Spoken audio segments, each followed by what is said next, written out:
It's ironic. The feminist movement in the U.S. was started by women like Susan B. Anthony, who believed that American women were intelligent and responsible enough to be trusted with rights and freedoms. But American feminists today seem to think that American women are too stupid and too irresponsible to even prevent an unwanted pregnancy. But we can be trusted to run the country, right? Roe v. Wade passed on January 22, 1973, striking down the Texas ban on abortion for being unconstitutional.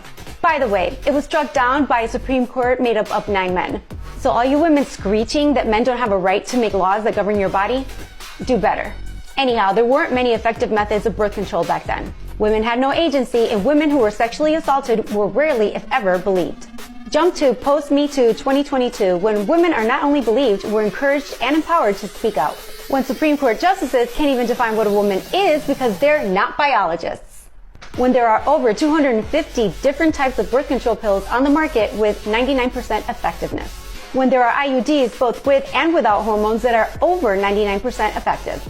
When, as a last resort, there's Plan B with over 87% effectiveness if taken within 72 hours after having unprotected sex. Unlike in 1973, birth control today is abundant, effective, cheap, and accessible in the U.S. Instead of just avoiding pregnancy like an intelligent, responsible adult, you're demanding a right to kill viable fetuses as a form of birth control. But why?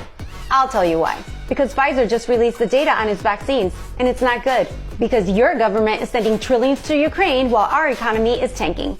Because you're hypocrites that don't understand that you lost your right to scream "my body, my choice" when you also supported mandating an experimental drug nationwide. And because you're too lazy to shut off your television and think for yourselves.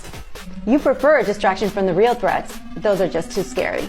So you blindly repeat a narrative that gives you the feeling of purpose instead of actually having one. I wonder what Susan B. Anthony would think of y'all today.